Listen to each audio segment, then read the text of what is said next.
വലിയൊരു തെറ്റ് സംഭവിച്ചിരിക്കുന്ന തുളസി, വലിയൊരു തെറ്റ്. അത് ഇവന്റെ മകളാണെന്ന് അറിഞ്ഞിരുന്നെങ്കിൽ ഒരിക്കലും ഞാൻ ഫോൺ ചെയ്യില്ലായിരുന്നു. വീണ്ടും വീണ്ടും ഈ വൃത്തികെട്ടവന്റെ കുടുംബവുമായിട്ട് ബന്ധം സ്ഥാപിക്കാൻ എനിക്കെന്താ ഇവിടെ തലയ്ക്ക് സുഖമില്ലാതിരിക്കണോ? നോക്കുമോളെ, ആ ഫോട്ടോയില് ഫോൺ നമ്പർ എഴുതിയിട്ടുണ്ടായിരുന്നു. ആ ഫോട്ടോ നമ്മളെ വീട്ടിൽ എങ്ങനെയാ വന്നേ?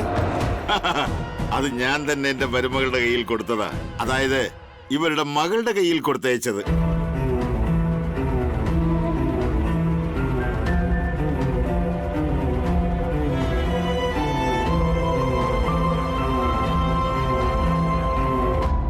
എന്താ ബോസേ, ഞാനേ ഒരു ഇഡിയറ്റ്. ഞാൻ ബ്രേക്കപ്പ് പറഞ്ഞപ്പോ നീ എന്താ മിണ്ടാതിരുന്നേ? ഇനി ബ്രേക്കപ്പ് പറയോടാന്ന് ചോദിച്ച തലയിൽ 4 കൊട്ട് തരായിരുന്നില്ല നിനക്ക്? കൊട്ട് തരാനായിട്ട് ഞാൻ എപ്പോഴും റെഡിയാ. നിനക്കെന്റെ തലയിൽ കൊട്ടണം തോന്നുമ്പോ ഞാനും റെഡിയാ.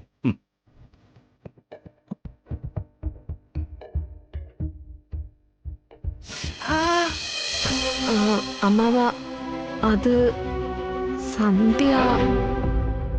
അങ്ങനെയാണെങ്കിൽ നീയും എന്റെ വാക്ക് കേൾക്കുന്നില്ല എന്നർത്ഥം. അങ്ങനെയൊന്നുമില്ല അമ്മാവ. മതി, നീ ഇനി ഒന്നും പറയണ്ട. എനിക്കെല്ലാം മനസ്സിലായി നിന്നെ പറ്റി. കേശവ, കണ്ടില്ലേ, എല്ലാരും എന്നെ പറ്റിക്കാൻ വേണ്ടി നിൽക്കുന്നവരാ. ഇത്രയും കാലവും മഹാസാധു എന്നും പറഞ്ഞ് എന്റെ തലയിൽ എടുത്തു വെച്ച് ഞാൻ നടന്നുകൊണ്ടിരുന്നില്ലേ, അവരെല്ലാം ഒരുപോലെയാ. ദത്തൻ ചേട്ടാ, ഒന്ന് ക്ഷമിക്കുന്നേ. തുളസിക്ക് പറയാനുള്ളത് കൂടി ഒന്ന് കേൾക്ക്. ആരും ഒന്നും പറയണ്ട. ഈ വന്ന കാലത്ത് ഞാൻ ആരെയും വിശ്വസിക്കാൻ പോണില്ല. എടാ വൃത്തികെട്ടവനെ, ഒന്നു മാത്രം നീ മനസ്സിൽ വെച്ചോ. എന്റെ പേരക്കുട്ടിയുമായിട്ട് നിന്റെ മകളുടെ കല്യാണം ഒരിക്കലും നടക്കില്ല, നടക്കില്ല, നടക്കില്ല.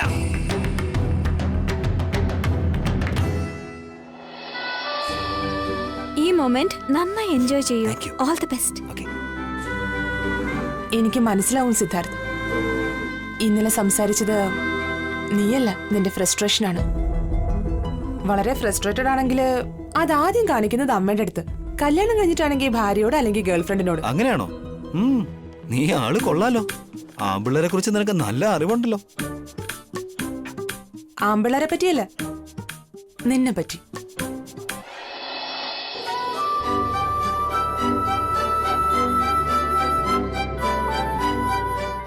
എനിക്കറിയാം ബോസ്, നമ്മൾ എത്രയൊക്കെ വഴക്ക് കൂടിയാലും എനിക്ക് നിന്നെ വിട്ട് ജീവിക്കാൻ കഴിയില്ല എന്ന്. എനിക്കും. നമ്മൾ എന്നും ഇങ്ങനെ ഇരുന്നാൽ നന്നായിരിക്കും അല്ലേ?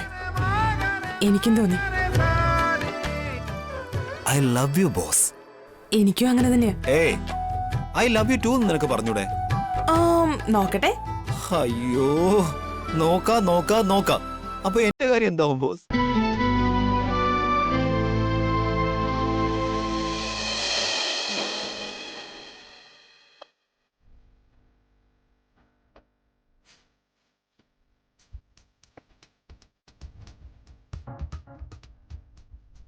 നീ ഇല്ലാതെ ഞാനില്ല ബോസ്.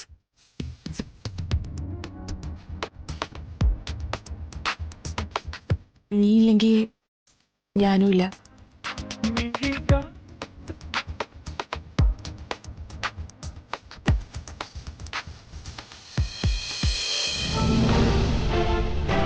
നിങ്ങളുടെ മകൻ എന്റെ മോളെ കല്യാണം കഴിച്ചില്ലെങ്കിൽ എനിക്ക് നാട്ടുകാരുടെ മുമ്പിൽ തല ഉയർത്തി നടക്കാൻ കഴിയില്ല.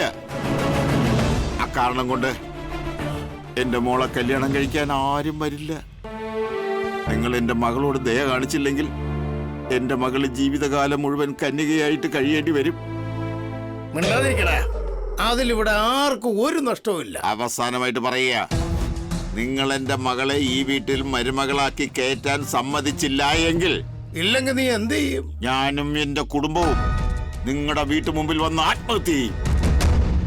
എന്റെ വീട്ടിൽ ആവശ്യത്തിന് കയറിയിരിപ്പുണ്ട്, അത് ഞാൻ സ്പോൺസർ ചെയ്യാം. നീ പിശുക്കത്തരം കൊണ്ട് വാങ്ങിക്കുന്ന ആ കയറുണ്ടല്ലോ, അതിന്റെ ബലമുണ്ടാവില്ല. ഈ ദത്തൻ ഭായിയെ ബ്ലാക്ക് മെയിൽ ചെയ്യാൻ നോക്കല്ലേ മോനെ. നിനക്ക് എന്ത് ചെയ്യാൻ പറ്റും അത് പോയി ചെയ്യടാ. എനിക്കൊന്ന് കാണണം. എന്റെ മകളെ ഈ വീട്ടിലെ മരുമകളാക്കിയേ പറ്റൂ. അവള് മരുമകളായിട്ട് വരാൻ ഞാൻ ഒരിക്കലും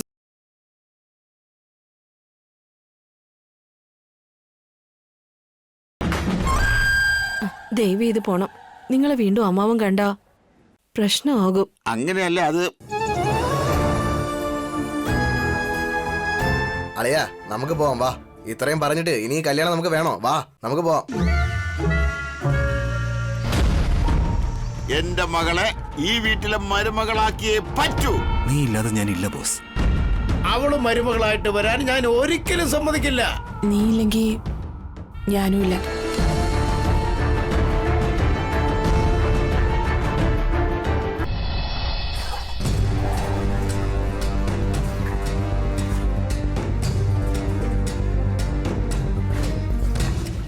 അമ്മാവ, ഇതുപോലെ തണുത്ത വെള്ളത്തിൽ കുളിച്ച അമ്മാവന് വല്ല അസുഖം വരും. ദേവി, ഇത് ഞാൻ പറയുന്ന ഒന്ന് കേക്ക്. എല്ലാം കഴിഞ്ഞു. ഏതോ ഒരുത്തം വീട്ടിന്റെ മുന്നിൽ വന്ന് ഇങ്ങനെയൊക്കെ വിളിച്ചു പറഞ്ഞിട്ട് പോയാൽ എങ്ങനെ ആരോഗ്യം നന്നാവും? എന്തൊക്കെ ആയിരുന്നാലും എന്റെ ആരോഗ്യത്തെ പറ്റി ഇവിടെ ആർക്കെങ്കിലും വിചാരമുണ്ടോ? എന്തിനാ അങ്ങനെയൊക്കെ പറയുന്നേ? എന്റെ കാറ്റങ്ങ് പോയാലേ നിനക്ക് ആ ഓടിപ്പോയോളെയും അവളുടെ ഭർത്താവിനെയും കൂടെ കൂട്ടിക്കൊണ്ടുവന്ന് ഇവിടെ ഉള്ളതെല്ലാം എടുത്തങ്ങ് കൊടുക്കാം എന്ന് വിചാരമുണ്ടല്ലേ? അങ്ങനെയൊന്നും പറയില്ലേ അമ്മാവ. ആരാണോ ഈ വീട്ടിൽ കാല് വെക്കാൻ പാടില്ലെന്ന് ഞാൻ വിചാരിച്ചോ അവര് തന്നെ ഈ വീട്ടിലേക്ക് നുഴഞ്ഞു കയറിയെന്ന് വന്നാൽ അതിന്റെ കാരണം നീ അവർക്ക് അതിനുള്ള അവസരം കൊടുത്തതാ. വീട്ടിലെ മുതിർന്ന ആളായിരുന്നിട്ടും എന്റെ വാക്ക് ഇവിടെയുള്ളവർ കേൾക്കുന്നില്ലെന്ന് വന്നാൽ ഞാൻ പിന്നെ ജീവിച്ചിരുന്നിട്ട് എന്താ പ്രയോജനം? ഞാൻ ചെയ്തത് തെറ്റ് തന്നെ അമ്മാവ. ഒരു കാര്യം പറയാൻ വന്നതാ. മകളല്ലേ, വരരുതെന്ന് പറയാൻ പറ്റില്ലല്ലോ. അമ്മയായിട്ട് ചിന്തിച്ചു പോയി, മരുമകളായിട്ട് ചിന്തിക്കാൻ പറ്റിയില്ല. ഞാൻ തെറ്റ് ചെയ്തു അമ്മാവ. അമ്മാവൻ എന്ത് ശിക്ഷ തന്നാലും ഞാൻ അനുഭവിച്ചോളാം. എന്നാലും അമ്മാവൻ വിഷമിക്കരുത്. അമ്മാവ അമ്മാവ ദേവി ഇതെന്നോട് ക്ഷമിക്കണം. ആ പൂജയ്ക്ക് വേണ്ടതെല്ലാം തയ്യാറാക്കും.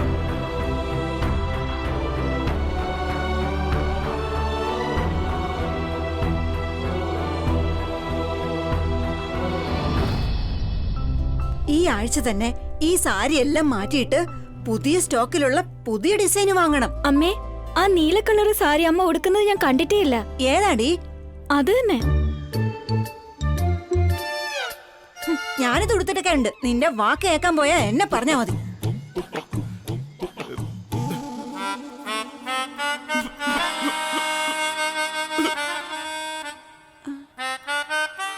എന്താ ഏട്ടാ, എന്താ പറ്റിയേ? നിങ്ങളെന്താ ഒറ്റയ്ക്ക് വന്നിരിക്കുന്നേ? ഉത്തമൻ എവിടെ? അവിടെ നിന്റെ അനിയൻ സന്തോഷം കൊണ്ട് തുള്ളിച്ചാടുകയാ.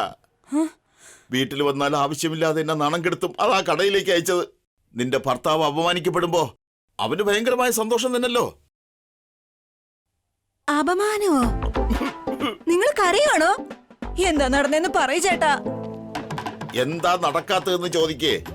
ആ കിളവൻ എന്നെ വായില് വന്നതെല്ലാം വിളിച്ചു പറഞ്ഞു.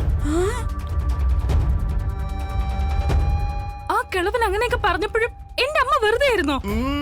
പോയി പോയി ഇങ്ങനെ ഒരു വീട്ടിൽ നിന്ന് പെണ്ണ് കേട്ടിട്ട് വന്നില്ലേ നിങ്ങളുടെ മോൻ? അവനിന്ന് വീട്ടിലോട്ട് വരട്ടെ, ഞാൻ ശരിയാക്കുന്നുണ്ട്. അച്ഛനെ അവർ അങ്ങനെയൊക്കെ അപമാനിച്ചെങ്കിൽ ആ വീട്ടുകാരുമായിട്ട് ബന്ധം സ്ഥാപിക്കുന്നത് എന്തിനാ? പിങ്കി, ആവശ്യമില്ലാത്ത കാര്യത്തിൽ നീ തലയിടരുത്. കേറിപ്പോകത്ത്. കേറിപ്പോവാനാ പറഞ്ഞത്. അവൾ ഉപദേശിക്കാൻ വന്നിരിക്കുന്നു. ആ കിളവ എന്നെ അപമാനിച്ചതിൽ എനിക്ക് വലിയ വിഷമമില്ല മോളെ. ഞങ്ങൾ തമ്മിൽ 1000 പ്രശ്നങ്ങളുണ്ടാവും. നോക്കു മോളെ, നിന്നെയും ഞാൻ കാണുന്നത് എന്റെ പിങ്കി മോളെ പോലെ തന്നെയാ. എന്നാൽ ഞാൻ ഇന്ന് അവിടെ പോയപ്പോ അവരെന്റെ മരുമകളെ അപമാനിക്കുന്നത് കേട്ട് എന്റെ മനസ്സ് വേദനിച്ചു പോയി മോളെ. ഞാൻ തുണി പിഴിഞ്ഞതുപോലെയായി.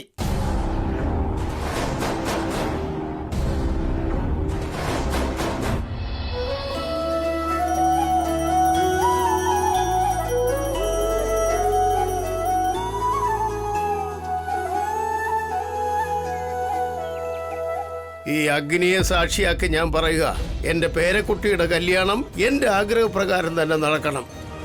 നീ കല്യാണം കഴിക്കാൻ പോകുന്ന പെണ്ണ് ഈ വീട്ടിലെ മരുമകളാകുന്നതിനേക്കാൾ നിനക്ക് നല്ലൊരു ഭാര്യ ആയിരിക്കണമെന്നാണ് ഞാൻ ആഗ്രഹിക്കുന്നത്. നീ ഏത് പെണ്ണിനെ ഇഷ്ടപ്പെടുന്നോ അവളാ എന്റെ മരുമകൾ. ഇതാണ് ഫൈനല്, മനസ്സിലായല്ലോ?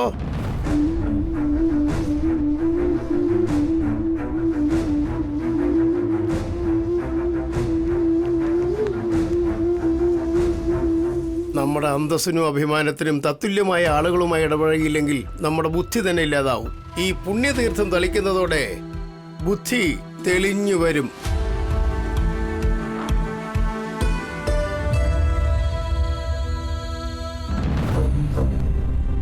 എന്റെ ഫ്രണ്ട് ഹരിഹരൻ ജോത്സ്യർക്ക് ഞാൻ ഫോൺ ചെയ്തിട്ടുണ്ട് പഞ്ചഗവ്യം കൊണ്ടുവരാൻ വേണ്ടി. ഈ വീട് മുഴുവൻ ശുദ്ധീകരിച്ചേ മതിയാവും. വെറുതെ തലയാട്ടി നിന്നിട്ട് കാര്യമൊന്നുമില്ല. ആ വൃത്തികെട്ടം നിന്നില്ലേ ആ ഗേറ്റിന്റെ അവിടെയൊക്കെ ചാണകവെള്ളം തളിച്ച് നന്നായിട്ട് തുടച്ചെടുക്ക്. അല്ലെങ്കിലേ ഈ വീട്ടിനകത്തേക്ക് ശനി വന്ന് കയറും. സുഖമാണീ ഓഹോ, കാറ്റ്. കറങ്ങിട്ട് വരികയാണല്ലേ. ഇന്നെന്താ പുതിയതുപോലെ പാട്ട് കച്ചേരിയുമായിട്ട് കടന്നു വന്നത്? ആ ഒളിച്ചോടിപ്പോയുള്ള അമ്മായിയച്ഛൻ ആ വൃത്തികെട്ടവനെ പറ്റി നിനക്കെന്താണ് അഭിപ്രായം? ഇപ്പൊ അയാളുടെ കാര്യം എന്തിനാ പറയുന്നേ? എനിക്ക് അയാളെ കാണുന്ന പോലും ഇഷ്ടമല്ല. ഇതാണ് കറക്റ്റ് ആൻസർ. ഈ അപ്പന് പറ്റിയ പേരെക്കുട്ടിയാ. ആ ഒളിച്ചോടിപ്പോയവളില്ലേ, അവരുടെ കൂടെയൊക്കെ ചേർന്ന് നിന്റെ അമ്മയുടെ മനസ്സൊക്കെ മാറ്റി അവളുടെ നാത്തും പെണ്ണിനെ നിന്നെ കൊണ്ട് കെട്ടിക്കണമെന്ന് ഇപ്പൊ ആലോചിച്ചോണ്ടിരിക്കുക. എന്താ മനസ്സിലായില്ല? താണ്ട കിടക്കുന്നു. എടാ, നിന്നെ കൊണ്ട് കല്യാണം കഴിപ്പിക്കണമെന്ന്. വാട്ട്? എന്തൊക്കെയാ മുത്തശ്ശിയെ പറയുന്നേ? സന്ധ്യയുടെ നാത്തൂനെ ഞാൻ ഇതുവരെ കണ്ടിട്ട് പോലും ഇല്ല. അവള് ആരാണെന്ന് പോലും എനിക്കറിയില്ല. നീ ഇങ്ങനെയേ പറയുള്ളൂ എന്ന് എനിക്കറിയായിരുന്നു. അതുകൊണ്ട് തന്നെയാ ആ പിശുക്കനെ ഞാൻ നന്നായിട്ട് ചവിട്ടി അരച്ചു വിട്ടത്. ഒരു നിമിഷം ഒന്ന് നിന്നേ. എന്തായാലും ഞാൻ കണ്ടുപിടിച്ച പെണ്ണിനെ തന്നെ കല്യാണം കഴിക്കുമെന്ന് നിന്റെ അമ്മ വാക്ക് തന്നിട്ടുണ്ട്. ഇതാ, ഇതിലിപ്പോ 5 ഫോട്ടോസ് ഉണ്ട്. ഇതിൽ നിന്ന് 2 നീ സെലക്ട് ചെയ്യണം. അതിൽ നിന്നൊന്ന് ഞാൻ ഫൈനലൈസ് ചെയ്തോളാം. ഈ പ്രായത്തിലും ഇങ്ങനെ ഒറ്റത്തടിയായിട്ട് നടന്നാലേ ബന്ധുക്കളും നാട്ടുകാരും ഒക്കെ നിന്നെ അതും ഇതും പറഞ്ഞു തുടങ്ങും. എന്നാ പിടിച്ചോ.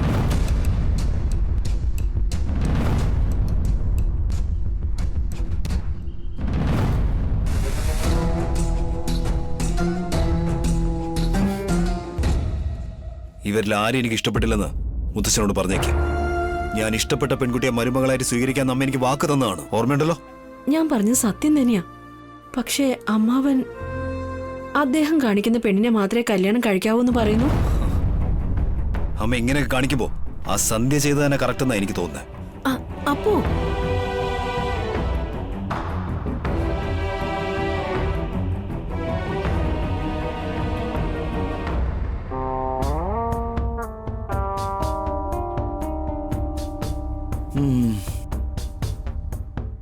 ഇങ്ങോട്ട് നോക്കുമോളെ. കല്യാണം നടന്നില്ല എന്ന് പറഞ്ഞ് നിയമത്തെ മാറ്റിമറിക്കാൻ പറ്റുമോ? നീ ജനിച്ച വീടില്ലേ, ആ സ്ഥലം, അവിടുത്തെ ഇപ്പോഴത്തെ മാർക്കറ്റ് വില എന്താണെന്ന് അറിയുവോ? 2 കോടി. 2 കോടി. ശരിക്കും പറയുകയാണെങ്കിലേ നിനക്കും ആ സ്വത്തിൽ പകുതി അവകാശമുണ്ട്.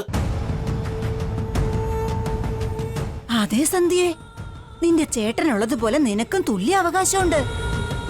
എന്നിട്ടും നിന്റെ അമ്മയുടെ വീട്ടുകാർ എപ്പോഴെങ്കിലും ഇതിനെക്കുറിച്ച് പറഞ്ഞിട്ടുണ്ടോ? ഇല്ലമ്മേ. കറക്റ്റ് ആയിട്ട് പറഞ്ഞു. ആ കിളവൻ വീട്ടിനകത്ത് പോലും കയറ്റുന്നില്ല. പിന്നെയല്ലേ ഇതൊക്കെ പറയുന്നത്? ഇതെന്തായാലും നല്ല കാര്യമാ. അല്ല സന്ധ്യേ, വീട്ടിലേക്കും കയറ്റില്ല, പകുതി സ്വത്തും തരത്തില്ലെന്ന് പറഞ്ഞാ നിനക്ക് എത്രമാത്രം അന്യായ സംഭവിക്കുന്നറിയില്ലേ? അതെ, പ്രസാദിനോട് പറഞ്ഞ് നമുക്കൊരു കേസ് കൊടുക്കാം. നിങ്ങൾ അപമാനിച്ച ആ കിളവനുണ്ടല്ലോ, കോർട്ട് കേസ് എന്നും പറഞ്ഞ് മരണം വരെ അലഞ്ഞടക്കട്ടെ. അതുകൊണ്ട് എന്ത് പ്രയോജന? കോടതി, പോലീസ് എന്നൊക്കെ പറഞ്ഞു പോയാലേ ആ സ്വത്ത് നമുക്ക് ജന്മത്തിൽ കിട്ടില്ല. അതിന് പകരമായിട്ട് നമ്മുടെ പിങ്കി മോളെ അങ്ങോട്ട് കല്യാണം കഴിച്ചയച്ചാൽ പാതി സ്വത്ത് അവൾക്ക്, പാതി സ്വത്ത് ഇവൾക്ക്. ഇത് നടന്നാൽ ഈ 2 കോടി രൂപയുടെ സ്വത്ത് നമുക്ക് തന്നെ വന്നു ചേരും. എന്തു പറയുന്നു മരുമോളെ? നിങ്ങൾ പറയുന്ന വളരെ കറക്റ്റ് അച്ഛാ. നമ്മുടെ കാശ് എടുക്കുന്നതിന് ആരുടെ അനുവാദം വേണം? അമ്പോ, ഇപ്പോഴാണ് നീ കറക്റ്റ് വഴിക്ക് വന്നത്. സത്യം, സിദ്ധാർത്ഥിനെ ഞങ്ങളുടെ വീട്ടിലെ മരുമകനാക്കാനേ ഞങ്ങൾ എന്തിനാ ഇത്ര കഷ്ടപ്പെടുന്നേന്ന് ഇപ്പൊ നിനക്ക് മനസ്സിലായല്ലോ. മനസ്സിലായമ്മേ. ഇനി ഞാൻ മിണ്ടാതിരിക്കാൻ പാടില്ല.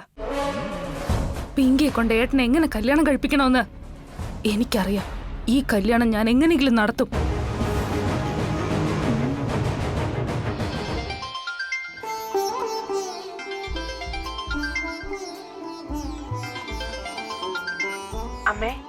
സോറി, അമ്മ ബിസി ആയിരിക്കുമ്പോ ഞാൻ ഫോൺ ചെയ്തതിന്. അങ്ങനെയൊന്നുമില്ല പൊന്നു, ഡെയിലി ചെയ്യുന്ന ജോലി തന്നെയാ. എന്താ നിന്റെ ഭാവി അമ്മായിയമ്മയെ കാണാൻ പോവാൻ റെഡിയാവുകയാണോ? അതെ അമ്മേ, പക്ഷേ എങ്ങനെ റെഡി ആവണോന്ന് എനിക്ക് അറിയാത്തത് കൊണ്ടാ അമ്മയെ ഫോൺ ചെയ്തത്. ഈ ഡ്രസ് ഓക്കെ ആണോ? ഇനി കുറച്ചുകൂടെ മേക്കപ്പ് ചെയ്യണോ? നന്നായിട്ടുണ്ട്. ആ പൊട്ട് കുറച്ച് വലുതാന്നാ തോന്നുന്നേ. നിനക്ക് ചെറിയ പൊട്ടാ കൂടുതൽ ചേരുന്നേ. ശരി അമ്മേ. പിന്നൊരു കാര്യം, മേക്കപ്പ് അതൊന്നും കുറച്ച് ഓവറായിട്ട് ഇടണ്ട. നീ സിമ്പിളായിട്ട് ഇരുന്നാ തന്നെ സുന്ദരിയാ. അങ്ങനെയാണോ അമ്മേ? എന്നാലും എനിക്ക് വല്ലാത്ത പേടിയുണ്ടമ്മേ. എന്തിനാ പേടിക്കുന്നേ? നിന്നെ പോലെ ഒരു മരുമകളെ വേണ്ടെന്ന് പറയോ? ടെൻഷൻ ആകാതെ സമാധാനത്തോടെ പോയിട്ട് വാ. അങ്ങനെയാണോ അമ്മേ? എന്താ ചെയ്യുന്നേ? ഇതുവരെ റെഡിയായില്ല. ഓ ശരി ശരി. ആരോടാ സംസാരിക്കുന്നേ? ഹേ, നീ ആദ്യം പോയി വണ്ടി സ്റ്റാർട്ട് ചെയ്യും, ഞാൻ അപ്പോഴേക്കും വരാം. നീ ആരോടാ സംസാരിക്കുന്നെന്ന് പറയും, എങ്കിൽ ഞാൻ പോവാം. പോകൂ സിദ്ധാർത്ഥ്. ഓ ശരി ശരി, ഓക്കെ, വേഗം വാ. നിന്റെ ആളാ അല്ലേ? അതെ അമ്മേ. ആഹാ, സന്തോഷം കണ്ടില്ലേ? ശരി ശരി, അവൻ കാത്തിരിക്കുന്നുണ്ടാവും. നീ പോയിട്ടോ. ആ പൊന്നു, നീ അവരുടെ വീട്ടിൽ പോകുമ്പോ എന്തെങ്കിലും വാങ്ങിച്ചോണ്ട് പോ. നിന്റെ ഭാവി അമ്മായിയമ്മ സന്തോഷിക്കട്ടെ. ശരി അമ്മേ. മോളിൽ വെച്ച് അമ്മ സെലക്ട് ചെയ്തില്ലേ, ആ സാരി ഞാൻ എടുത്തിട്ടുണ്ട്. നീ ആള് കൊള്ളാലോ, എല്ലാ കാര്യങ്ങളും നിനക്കറിയാം. സൂക്ഷിച്ചു പോയിട്ട് വാ, എല്ലാം നല്ലതേ നടക്കൂ. അമ്മേ, അമ്മ എന്നെ തെറ്റിദ്ധരിക്കില്ലെങ്കിൽ എന്റെ കൂടെ ലൈനിലിരിക്കാവോ? ഞാൻ കുറച്ച് നെർവസ് ആണ്. അമ്മ കൂടെ ഉണ്ടെങ്കിൽ എനിക്ക് കുറച്ച് ധൈര്യം കിട്ടും. അത്രയല്ലേ ഉള്ളൂ. ആയിക്കോട്ടെ മോളെ. ഞാൻ ബൈക്കിൽ കയറിയ ഉടനെ അമ്മയെ നോർമൽ കോൾ ചെയ്യാം.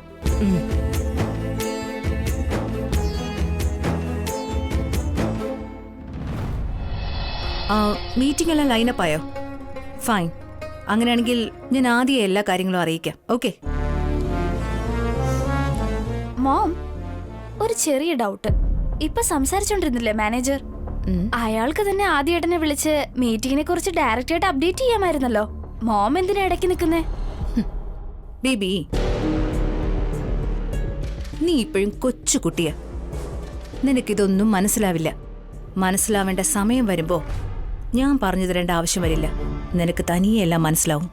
എനിക്കെന്താ അറിയില്ലേ, ഈ വീട് മുഴുവൻ മോമിന്റെ കൺട്രോളിൽ വരണം. ബിസിനസ് ഒക്കെ നടക്കണമെങ്കിൽ മോം ഇല്ലാതെ പറ്റില്ലെന്ന് ആദ്യേട്ടന് കാണിച്ചു കൊടുക്കണം, അതല്ലേ? നോ, കാണിക്കാനല്ല. ഞാനില്ലാതെ ഈ വീട്ടില് ഒന്നും നടക്കാൻ പാടില്ല.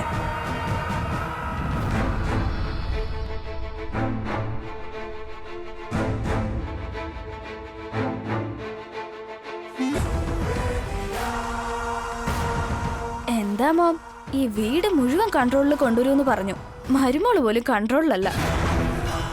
ഒരു ഹായ് പോലും പറയാതെ, ഒന്ന് ചിരിക്കുക പോലും ചെയ്യാതെ തിരിഞ്ഞു നോക്കാതെ പോകുന്ന കണ്ടില്ലേ? അയ്യോ, നീ എന്തിനാ മോളെ അവിടെ എഴുന്നേറ്റ് ഇതുവരെ വന്നത്? ഞാൻ തന്നെ അങ്ങോട്ട് കൊണ്ടുവരായിരുന്നല്ലോ. അയ്യോ, റൂമിലിരുന്ന് എനിക്ക് ബോറടിക്കുക. അതുകൊണ്ടാണ് നിങ്ങളോട് സംസാരിക്കാൻ വേണ്ടി ഇങ്ങോട്ട് വന്നേ.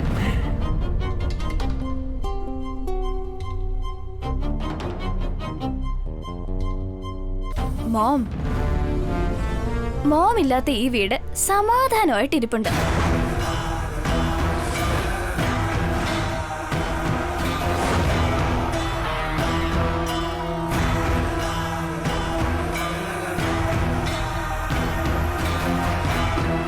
പത്മിനിയമ്മേ, എന്താ ഇത്? നിങ്ങൾക്കിതൊന്നും അറിയില്ലേ? ഇവള് ഗർഭിണിയാണ്. ഇങ്ങനെ നിർത്തിയാണോ സംസാരിക്കുന്നത്? അല്ല, ഞാൻ തന്നെ ഇങ്ങോട്ട് വന്നതാ. പൂർണിമ, നീ വാ. നീ ഇവിടെ വന്നിരുന്നേ. പതുക്കെ വന്നിരിക്കേ.